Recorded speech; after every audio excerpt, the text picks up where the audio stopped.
tarde, pessoal. É uma satisfação para mim aqui participar com você no dia de hoje. E primeiro, agradeço ao pessoal da UPL, do GETAP aí pelo convite, né, desse evento, e sei que deve ser um quebra-cabeça para montar toda essa estratégia aí online, né? Então, parabenizo o pessoal pela organização aí. Então, moçada, nesse curto período de tempo aí, a ideia é trazer com vocês aí algumas estratégias que estão sinalizando em cima do cenário de milho, né? Doenças e algumas coisas que estão sinalizando, não vou chamar de novas doenças, mas são coisas que derrubam a produtividade do milho ligado a esse cenário de patologias, né? Então, o que a gente vai ver agora é um cenário onde, primeiro, nós vamos fazer uma passagem rapidinha sobre a questão fisiológica desse planta de milho mais moderna, vamos chamar assim. Depois, nós vamos chamar ali que eu coloquei como adversários, né, que são os agentes que vão causar essas doenças, né, os patógenos, e em si o manejo que vai se estabelecer em cima disso aí, tá?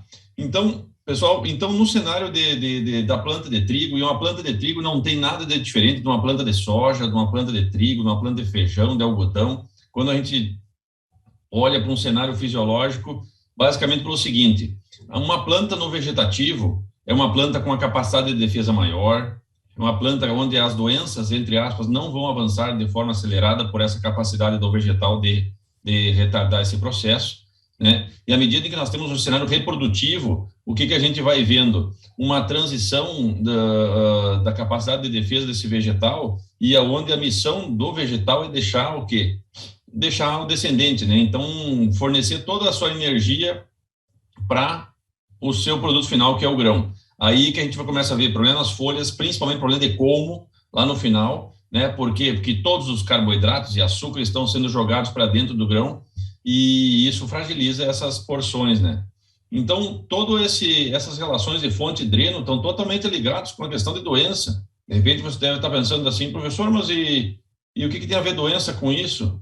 Meu amigo, a hora que o hospedeiro, que a planta, que o vegetal, ela não consegue tolerar ou evitar ou ter uma redução na progressão dessa doença, as doenças vão avançar de forma mais rápida. E isso que acontece no milho. Se nós pegarmos hoje, vou chamar assim, que quase nenhuma das cultivares, das culturas que a gente trabalha de grande escala, nenhuma talvez é tão avançada em genética como a do milho. Então, esse indivíduo está altamente especializado em produzir, pouco especializado em se defender. Então, é uma gangorra, são lados opostos. Vou tentar trazer isso para ti de forma mais rápida, né? Só para te ter uma ideia, olha o universo de doenças que a gente tem no milho. Eu vou aqui selecionar algumas delas, basicamente, para a gente conseguir contemplar, né? E esse universo de doenças está ligado com essa questão fisiológica. Então, automaticamente, quando tu tem altos tetos produtivos, o que tu tens? Né? Tu tem uma baixa capacidade de defesa. Cada vez a gente busca teto produtivo mais alto e cada vez a planta se defende menos. Então, é por isso que os manejos de fungicidas estão aparecendo resultados muito, muito importantes e interessantes de todas as esferas, porque a planta tem uma habilidade de produzir muito. Por outro lado, capacidade de defesa baixa. É isso que eu quero te mostrar aqui nesse detalhe, né? Não dá bola pelos nomezinhos, tá muito pequeno, mas o que tu tá observando ali, ó? No lado esquerdo, pessoal, o que tu tens ali? Teto produtivo alto, capacidade dessa planta de encher grão, de fazer grão, número e peso, número e peso, número e peso, né? Então, isso é metabolismo primário, fotossíntese e enche grão. Acabou. Essa é a vida do vegetal, um metabolismo de manutenção de vida, né? Quando começam a aparecer doenças, pessoal, nesses indivíduos, né, e isso não serve só para milho, isso é para vegetais no geral, né? Quando aparecem doenças, essas doenças induzem a planta a tentar se defender, e aí ela começa a ativar o seu metabolismo secundário, e automaticamente a fotossíntese, que ia gerar comida para o grão, né, ela começa a dividir uma parte dessa comida, em vez de vai para o grão, vai para a defesa vegetal. E aí o teto produtivo cai, né? Então, basicamente, hoje, nós temos esses materiais modernos de milho e, meu amigo, eles não podem ter um pingo de doença praticamente, porque aí o teto produtivo tem um degrau muito grande. justamente porque ele tem uma habilidade muito grande de se fazer, produzir, né, de encher grão e defesa baixa. Então, é isso que eu quero comentar com vocês, porque cada vez, pessoal, tu tem visto aí doenças mais cedo e mais agressivas, mais cedo e mais agressivas. E isso é uma linha que todos os vegetais vão acionar dentro desse cenário. Nós estamos em soja, estamos indo assim, feijão, trigo já está muito avançado nesse cenário também, algodão e assim por diante, tá? E quando a gente entra nesse cenário de doenças no milho, cara, nós temos um universo aqui que dá para ficar até amanhã, né? Só que nós começamos ali desde doenças de solo, doenças de estabelecimento, depois de parte aérea e aí como espiga, tá? Então nós vamos tentar afunilar aqui, eu sei que eu falo aí para diferentes regiões e diferentes altitudes, desde do camarada que faz uma aplicação até o camarada que faz 3 ou 4 aplicações, né? E aí altitudes que vão de 1.000 a 200 metros de altitude. Então, vou tentar focalizar em cima disso daí, né? São principalmente doenças de parte aérea. E aí nós temos um cenário em cima de ferrugens, né? Primeiro nós temos a ferrugem comum, né? Doenças mais características, ferrugem comum mais característica de altitudes mais baixas, né?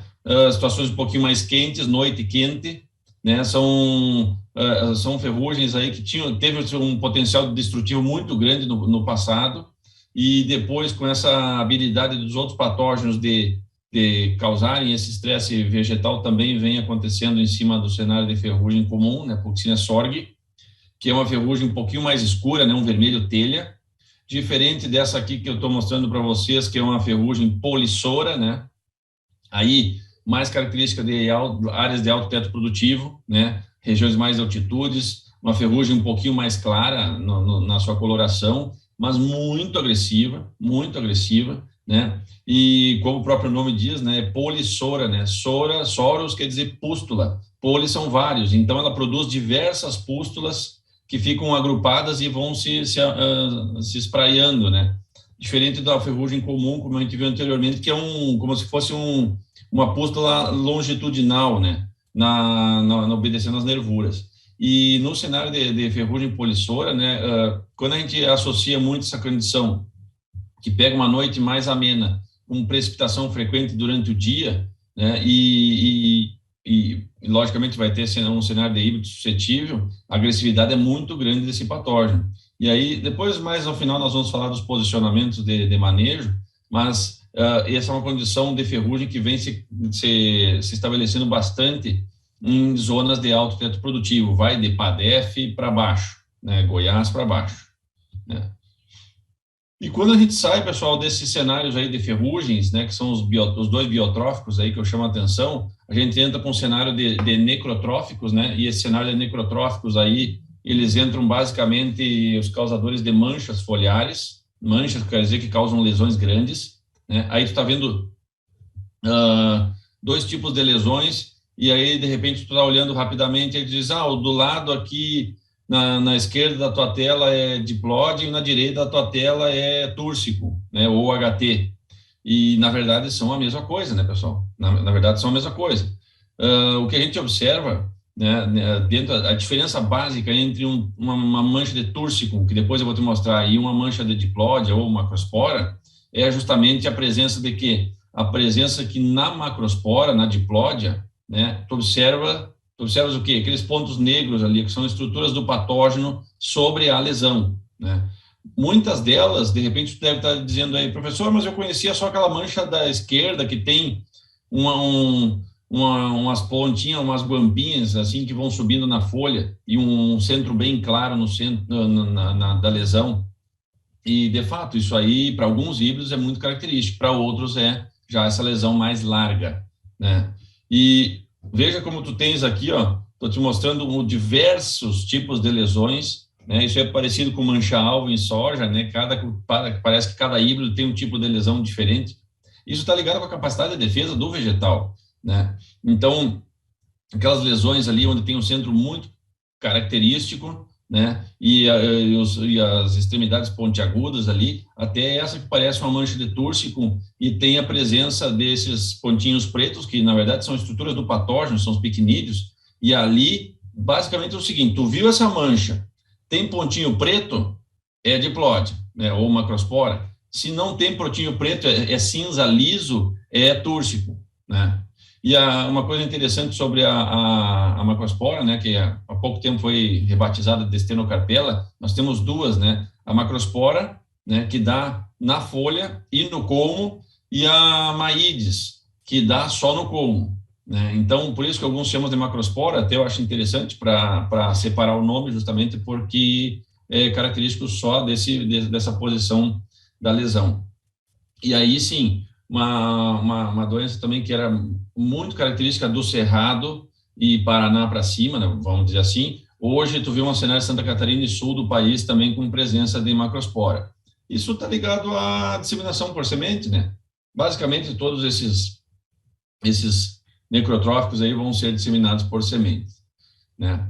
E aí, pessoal, o que nós temos também, o mais conhecido, né? Antigamente chamado de HT, porque era chamado de mitospóreo, né? Hoje eu chamo só de tursicum também para facilitar, né? Que é o Heterovilo tursicum, e é uma lesão aí também mais característica. Essa aí, diversas partes do país, pegando desde 200 metros até 800 mil metros de altitude, e a lesão, lembra que eu te falei antes ali, ó? A lesão é uma lesão cinza, claro, e sem nada no centro, não tem nada, lesão nenhuma no centro das estruturas do patógeno, picnides no centro, né? Então, ela começa como um cinzinha claro, que nem tu tá vendo naquelas lesões na foto na direita, ali, aquela lesão mais abaixo, acima tem duas manchas mais clarinhas, e aquilo ali em seguida vai evoluir para um túrgico. São manchas aí que vão de 5, 10 centímetros, e ela quebra a folha, né? E isso é um problema. Tenho acompanhado muitas áreas de pivô, né, e cada vez começando mais cedo, né? Ô, professor, esse ano parece que o túrcico veio mais cedo. E lógico, né, em monocultura, né, nós estamos trabalhando em monocultura, principalmente em área de pivô de alto teto produtivo. Aonde, não, professor, mas eu estou fazendo um feijão depois, ou estou fazendo soja depois, ou um trigo no inverno. Sim, mas depois, no outro verão, tu trabalha com o milho de novo, né? Então, esses patógenos aí sobrevivem facilmente 2 anos no solo, aí, sem problema nenhum, né? Então, o túrcico também é um agente muito importante no cenário de vida de qualquer um que trabalha com milho, tá? Essa moça aí, essa cercosporiose aí, começou muito forte em Minas, Goiás, depois foi também se espraiando, tomando o país todo, né? Que é a presença da cercosporiose, né? Cara, do ponto de vista sintomatológico é muito interessante, né? Ela fica como a gente está vendo aí, ela obedece bem as delimitações das nervuras, é como se fosse um risco de caneta marca-texto, assim, ó, ele é quadrado e longitudinal. E aqui, ali à esquerda, tu tá vendo, eu coloquei a foto, a folha contra o sol, tu vê o ponto de expansão das lesões de cercóspora, né? Bastante agressiva.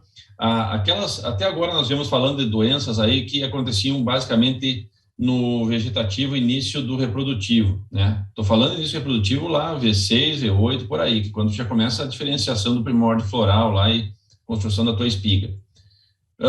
Daqui para frente, moçada, a cercóspora principalmente, né, cercosporiose, tu vai ver já próximo ao pendão para frente, né? Já são doenças que vão aparecer mais no cenário adiante e não menos importante que o controle vai se estabelecer um pouquinho mais cedo, como nós vamos comentar depois, tá? E essa aqui também é outra doença que praticamente só não tem onde não planta milho, né? Que é a questão da feosféria, né, ou mancha branca, que é aquela parceria, vamos chamar assim, com bactéria, com fungo, né? Por isso a sua dificuldade de controle. Vou comentar contigo depois alguns detalhes no final ali, mas basicamente ela vai começar num cenário, são manchas arredondadas, né? No centro, muitas vezes tu pode observar essas estruturas do patógeno em condições mais adequadas, regiões mais baixas não vai observar isso daí, né? Não confundir com deriva de herbicidas, por exemplo, né, que é bastante comum, né? São doenças que vão, em princípio, até onde a gente conhece, né, a bactéria daria o start na lesão, aquela lesão deprimida, de aparência molhada, depois a feosféria colonizaria e causaria essa mancha branca aí, né? Então, por isso da dificuldade. E aqui já começa um detalhe, né? A gente misturar coisas no fungicida né? Ou diferentes tipos de classes de fungicidas para a gente chegar num ponto adequado de manejo de bactéria, né? Em milho, tá? Aqui uma foto muito interessante que eu consegui tirar, onde tu tem o início da lesão, da depressão, tu tá vendo que tá bem clarinho, e à direita ali tu já tem uma mancha branca. É o final do ciclo, né? Então, essa mancha branca, essa feosféria vai se multiplicar naquelas posições ali e vai causar esse problema, né? E, senhores, nós temos um outro ponto aí que talvez não menos importante, né? E talvez tu pensaria assim, pô, professor, mas tem um monte de doença de milho já? Pois é, cara. E tem outras coisas que estão chamando muita atenção, inclusive, eu vou te contar um cenário de ontem, inclusive, umas áreas de pivô, né, que eu visitei, que é a presença, né, da estria bacteriana, Xanthomonas, né, é uma bactéria comum nos Estados Unidos, relatada aí há alguns anos, não era identificada no Brasil, né, na América do Sul. Aí, basicamente, inclusive uma visita que eu tive lá na Cevale, lá com o Enoir, o pessoal lá a gente encontrou e tinha uma suspeita sintomática muito grande, depois foi confirmada que era a presença de Xanthomonas, né? A gente faz o teste do copo ali, que depois eu vou te mostrar, fiz ontem aqui em casa e identifiquei, até coloquei no meu Instagram lá, a corrida bacteriana, né, a presença da exsudação da bactéria, que é uma forma da gente identificar que é uma bactéria presente nessa lesão, não é um fungo, tá? Essa é uma primeira ação, importante para diferenciar os sintomas. Porque como tu está observando ali, ó, na foto, e aqui eu levantei a foto contra o sol, né, na presença de bactéria, pessoal, tu tem como é que eu vou dizer? A bactéria, como ela não tem austórios, não tem estruturas especializadas de infecção, que nem fungos, ela tem que ir destruindo célula. Ela vai numa célula, se alimenta e destrói a próxima célula, e se alimenta, destrói a próxima célula, se alimenta, destrói a próxima célula. Então, o que tu observas aí com esse verdinho claro aí, são as células que elas vão destruindo e vai aumentando. Então, a lesão vai aumentando. Então, tu começas a observar aí contra a luz que tem um halo dourado bastante intenso, né? E se tu olhar da parte de cima, por cima da lesão, por cima da folha e com o sol atrás de ti, tu vai observar ali que tem áreas necrosadas, né, que a bactéria já andou faz tempo, e tem aquelas áreas verdinho claro, verdinho meio aguadinho. Olha, veja ali, ó. Ali é onde a bactéria tá? E o que acontece? Quando tu vira para o sol, o que vai acontecer? Tu observa essas estrias aí. E uma coisa importante, pessoal, em milho, basicamente é o seguinte, eu vou fazer uma regra geral aqui, meio perigosa até, tá? Pega da folha da espiga. Folha da espiga para baixo, se tem ali é fungo, tá? Fungo gosta muito do bacheiro. Bactéria, pessoal, bactéria geralmente é a folha da espiga para cima, tá? Bactéria precisa de respingo de chuva, bacheiro não é o brick da bactéria, não é um negócio para a bactéria. Então, ela precisa de respingo de chuva para sair se multiplicando, né? Então, bactéria tu vai ver geralmente da espiga para cima, tá? E não confundir, né, pessoal? Botei as duas do lado aqui, ó, né? Xanthomonas na esquerda, bactéria, e Cercospora na direita, tá? Muito fácil de confundir e, cara, eu ando no campo, entendeu? Aqui no computador é fácil de identificar. Agora, no campo, com o milho passando na tua cara, um solão na cabeça, um monte de doença na folha, não é bem fácil assim, não. Não é bem fácil, não. Tá? E veja como é importante a gente mudar a posição. Aqui tu tá vendo as duas doenças com o sol atrás de ti. Olha quando tu levanta as folhas para ver contra o sol. Veja que na esquerda tu vê a presença da Xanthomonas e a estria muito grande, ou seja, a bactéria está destruindo várias células. E no caso da Cercospora, não. Tem um avanço, mas um avanço pequeno ali, em função do gradiente do fungo, tá? E olha só que interessante aqui nessa foto, nesse copo aqui, ó, é um teste caseiro, pessoal. Tu pode fazer em casa. Pega uma folha suspeita, corta bem aonde está o amarelinho, tá? Deixa em cima de um copo d'água, né? Prende a folha em cima, deixa em cima de um copo d'água. Isso eu fiz ontem aqui.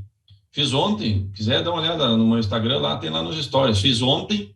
E aí o que aconteceu? Hoje de manhã eu fui ver, tinha a exsudação das bactérias. Então, o que dá para a gente entender aí? Primeira coisa, né? Não é fungo, é bactéria. Então, a chance é muito grande de ser estria bacteriana, Xanthomonas vasicola. Ah, Madaloso, dá para ter certeza? Não daria para ter certeza com a espécie da bactéria, assim, somente pelo teste da corrida bacteriana do copo, né? Mas, pelo menos, é uma baita informação que a gente já começa a separar. Não é fungo, é bactéria. Então, tu pode até mudar o manejo de fungicida em cima disso daí, tá? Pessoal, olha só que interessante. Aqui, isso aqui eu quero falar com vocês aqui, ó. Cara, eu não vi ainda no Brasil, não existe identificação no Brasil, não existe informação. Por que eu estou trazendo ela aqui, né? Essa é uma doença, vamos chamar de doença nova, nós não temos aqui, mas olha essa safra que está passando, está finalizando nos Estados Unidos, olha o cinturão do milho lá, ó, tomado da tar spot, que é a Phylacora maídes, ou Phylacora maídes, ou chamada de mancha de alcatrão, né? Dá uma olhada no sintoma dela. É uma mancha, ou alguns chamam de mancha olho de peixe, né? Elas são pontos negros, um pouquinho salientes, mas são diversos pontos negros, talvez tu inicialmente confunda com alguma tractinose, alguma coisa assim, mas não, isso são condições aí de sintomatologia dessa doença da Phylacora maídes, né, da tar spot. Qual o detalhe que eu estou chamando a atenção aqui? Não precisaria nem ter colocado essa doença aqui, mas estou chamando a atenção aqui porque nós temos uma abrangência grande aqui do GETAP, então é importante a gente ter o quê?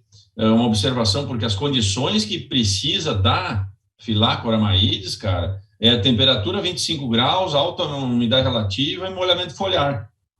Qual é a dificuldade no país aqui que nós temos dessas condições, né?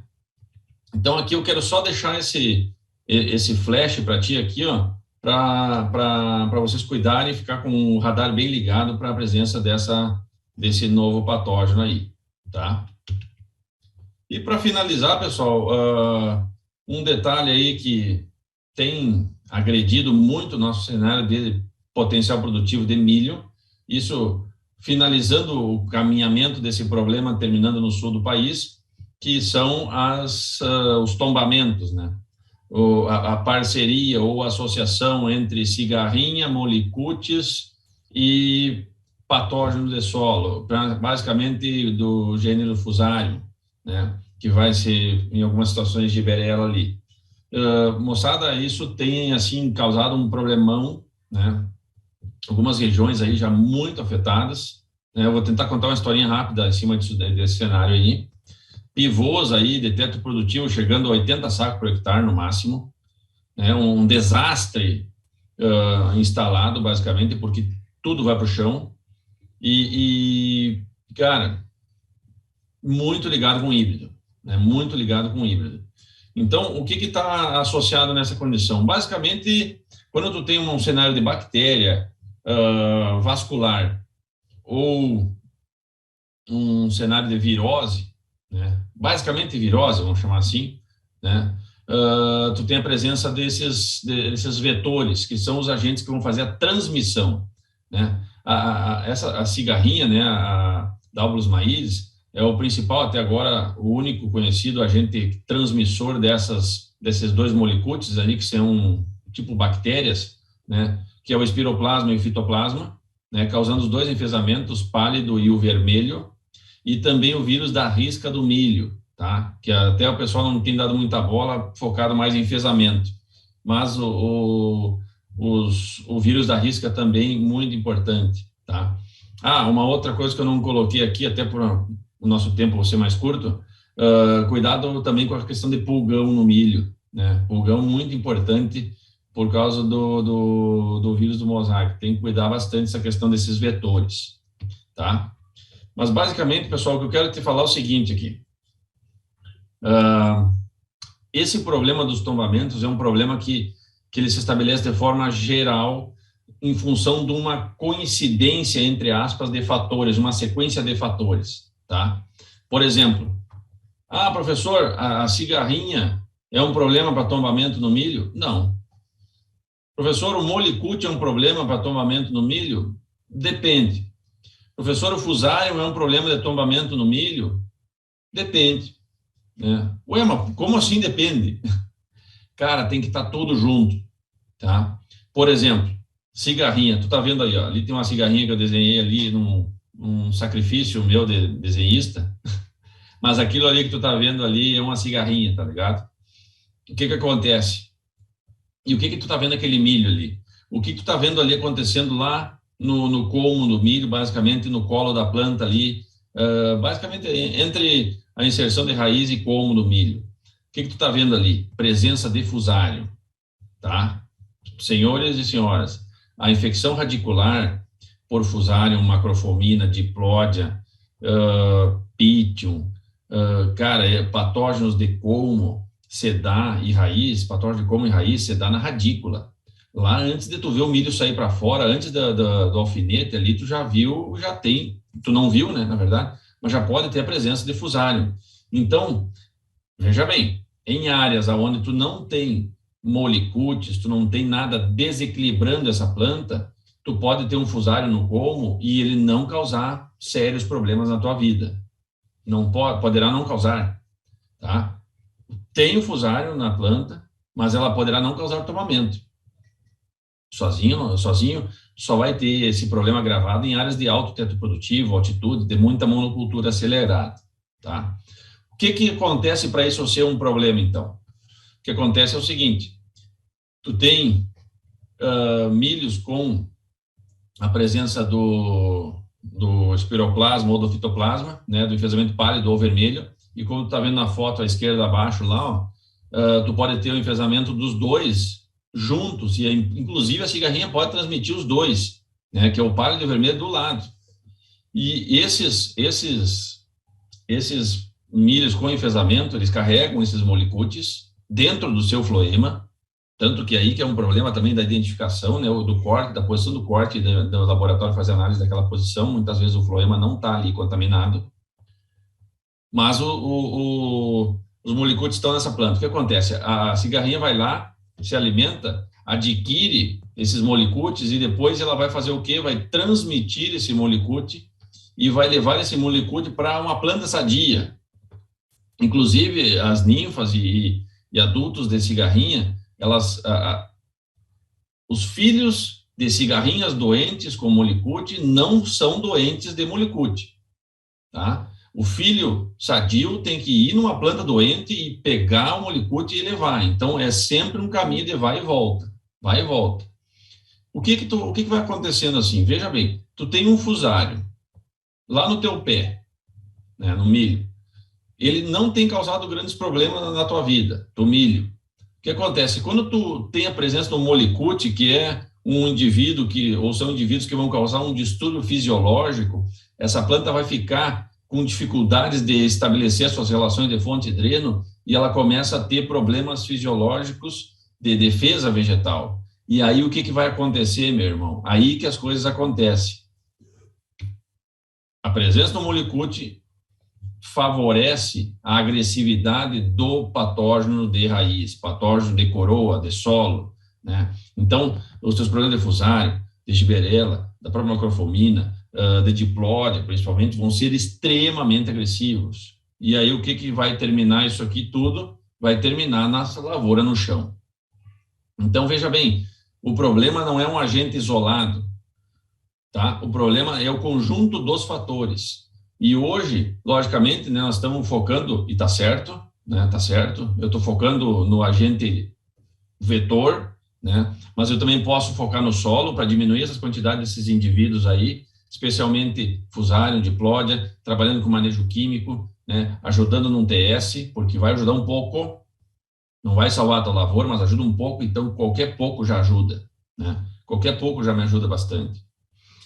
Mas talvez associado a isso seria importante a escolha do híbrido, né, gurizada? A escolha do híbrido é fundamental. E aqui eu já vou dizer de cara, né? Os híbridos de maior teto produtivo são os híbridos que têm mais problemas em cima do cenário de tombamentos. E isso não é nenhum demérito de um híbrido do outro, né? É que o cenário nosso de monocultura vai levando para isso tudo. E veja que interessante aqui um ensaio que a gente trabalhou com 2 avaliações né, trabalhando numa escala de acamamento, e aqui são diversos híbridos, e aí todos, o que tu está vendo, principalmente no vermelho, é onde desenvolver uma condição de acamamento extremo, né, escala 5, todas as plantas no chão, e aí os que tu vê na escala 1, ou na verdade ali que tu não observa a linha, são justamente onde eles ficaram mais de pé, tá? Não estou dizendo que não tem enfesamento, daqui a pouco eu vou te mostrar um segundo slide, tá? Então, são híbridos onde eles têm uma propensão ao acamamento pela fragilidade do seu colmo, possivelmente pelo dreno excessivo lá nos grãos, pelo teto produtivo que ele consegue entregar, né? Onde eu tenho um cenário de enfesamento, tá? Que é o enfesamento, essa é a relação enfesamento-acamamento, não diretamente proporcional, isso é bom que você fale, né? Mas olha, eu estou, de novo, na mesma linha de raciocínio, quando a gente tem um cenário de acamamento associado com um enfesamento mais agressivo, nós temos um cenário onde tetos produtivos mais altos vão... O enfesamento vai ter uma relação direta com o acamamento, né? Tetos produtivos mais altos, né? E aqui, cara, não é nenhum demérito ao híbrido esse ou aquele, porque nós buscamos mais teto produtivo, isso está certo, e isso tem uma relação direta com esses cenários aí de teto produtivo, só que a gente vai ter que ajustar algumas coisas em função do cenário de manejo, né? E aqui, já indo para o final aqui, né, pessoal, em cima da nossa condição de manejo desses vetores, basicamente cigarrinha, não adianta, nós vamos ter que partir para uma operação de guerra com os outros, né? Onde na dessecação eu vou ter que trabalhar com algum inseticida, no TS eu vou ter que trabalhar com alguma coisa, algum nicotinoide, alguma coisa assim, né? E depois, pessoal, depois que ela começar ali do V1 para frente até o V8, V10, temos que monitorar. Temos que monitorar, porque tiver presença, vamos chamar assim, tu vai ter que entrar com aplicações. E aí, aplicações diversas, não vou entrar nesse detalhe, mas o importante é monitorar, não sair aplicando que nem louco, né? Mas também não abandonar a lavoura, tá? O que eu observo esse ano? Tá? Esse ano o pessoal, depende da região, logicamente, mas esse ano o pessoal se assustou muito em algumas regiões com o avanço do tombamento e se atracaram no inseticida direto. Tanto que tu via nas armadilhas por aí afora, o produtor, não, quase não vejo o cigarrinho nas armadilhas. Muito bem. O que acontece? O manejo em comunidade. Isso é interessante, inclusive, no manejo de ferrugens, inclusive ferrugem da soja, no manejo de insetos, que são vetores, é o manejo de comunidade. O que é isso? Cara, eu aplico aqui, tu aplica aí, ele aplica lá, todo mundo aplica, então o indivíduo, é um vetor, no caso, vamos chamar cigarrinha, ele vem na minha lavoura, aí vai morrer, porque tem inseticida. Vai na tua lavoura, tu aplicou. Vai na lavoura do vizinho, aplicou. Então, não tem aonde se estabelecer e se multiplicar. Então, isso é um manejo de comunidade que funcionou muito bem. Então, esse é o manejo racional de inseticida do cenário desse vetor, porque lembra, cigarrinha sozinha não faz problema, molicute sozinho não faz problema, fusário sozinho não faz problema, né? Fusário em algumas coisas extremas até pode. Mas o problema é juntar tudo isso daí. Associado com híbrido sensível, cara, aí potencializa o problema, né? E aqui já indo para o final, definitivamente, pessoal, para a questão foliar, né? Para a questão foliar, os posicionamentos é inevitável, né? Nós temos um posicionamento aí, talvez chave para início de manejo, que é essa aplicação que a gente chama de limite do trator aí, V5, V7, né, aonde tu entrou em seguida da ureia, por exemplo, tu vai fazer aquelas aplicações ali com o objetivo de trabalhar preventivamente para algumas coisas. Basicamente, o teu objetivo aqui vai ser, ou vão ser, né, túrcicum, algum cenário de ferrugem, né, e talvez um cenário de macrospora, que é basicamente o que tu vai entrar nesses cenários aí. Então, tu vai ter que focar em misturas de produtos, tá? Vai ter que, carboxamida ajuda bastante, né? Triazolentione vai ter que entrar especialmente num cenário de doença mais instalada, um túrcico mais velho, né? Uma ferrugem mais instalada, né? Estrubirulina vai ajudar, então o que eu estou te falando é mistura tripla, né? Mistura do que tu tiver. Posso usar multissítio aí, basicamente mancozeb, clorotalonil, né? Pode. Eu até, talvez, poderia usar aqui, sem dúvida, mas é fundamental usar nessa aqui, ó, tá? E na seguinte, no caso D3, que são doenças que vão se estabelecer a partir dali, tá? Veja que interessante o meu autopropelido ali, né? Meu não, mas uma foto que eu encontrei de um colega aí, né? Uma gambiarra caprichada. Mas, pessoal, aplicação pré-pendão, tá? Aqui tem muitos detalhes, moçada, muitos detalhes. Por quê? Principalmente aí, bactéria vai avançar, né? Mancha branca, xantomonas, cercóspora vai avançar também daí para frente, muito agressiva. Então, multissítios, mancozeb é um parceiro muito bom nesse cenário de manejo para bactérias, né? Clorotalonil vem numa linha de misturas que pode, de repente, entrar nessa linha, mas mancozeb ainda é clássico no cenário de manejo, especialmente aí quando trabalhar aí 2 quilos e pouco, né? Como eu disse, o clorotalonil vem numa crescente, não por causa que é melhor ou pior que mancozeb, mas nós temos que começar a pensar nisso daí, igual soja, tenho que trabalhar com multissítio nesses cenários, inclusive ajudando nas bactérias, né? Derivados de cobre por milho são muito arriscados, né? Apesar de interessantes, mas são muito arriscados, poderia ter fitotoxicidade, então deixamos eles um pouco de lado, né? Coisas importantes que eu tenho para te falar aqui, pessoal, também no pré-pendão. Não use produto muito oleoso, tá? Produtos de formulação OD, CE, são mais arriscados no pré-pendão. Ah, professor, eu já usei e não deu problema. Que bom para ti. Que bom para ti, tá? Mas o risco é muito grande. O risco é que nem os americanos chamam de can beer, né? Espiga latinha de cerveja, né? Can beer ear. Então, o que acontece? Possivelmente, ainda não se sabe direito, né? Alguns derivados de fenóis ali dentro dessa mistura com muito óleo, elas vão acabar gerando estresse oxidativo e matando algumas células produtivas do grão, e aí tu não vai ter produtividade. Tu vai ter um empalhamento muito bonito e tu aperta, não tem nada dentro, né? Eu espero que nunca aconteça contigo essa situação aí, porque é drástico, tá? Então, produtos oleosos, evita, né? Tu vai ter que focar em um SC, né? Professor, não posso usar nada CE, por exemplo? Pode, tu vai usar depois do pendão, que é a terceira aplicação, que é essa daqui, ó, né? Então, tu vai usar a primeira, a segunda e, no caso, a terceira aplicação, que são híbridos de alto teto produtivo, regiões altas, pivô, alto investimento, focado em qualidade de grão, diminuindo a micotoxina, né? Então, tu vai entrar nessa terceira aplicação. E ali tu pode entrar com formulações CE, sem problemas, né? Mistura aí mancozeb na jogada, em função das bactérias, e show de bola. Show de bola. Senhores, eu agradeço o convite da parte da UPR, da parte do GETAP. Fico à disposição aí nos canais aí das redes sociais. Tem aqui meu canal no YouTube, me encontra no Instagram, tem meus e-mails aí, meu e-mail. E nos encontramos por aí. Tiver alguma dúvida, mande ali, sem problema nenhum. Que eu puder ajudar, a gente vai em frente. Tá joia? Grande abraço a todos.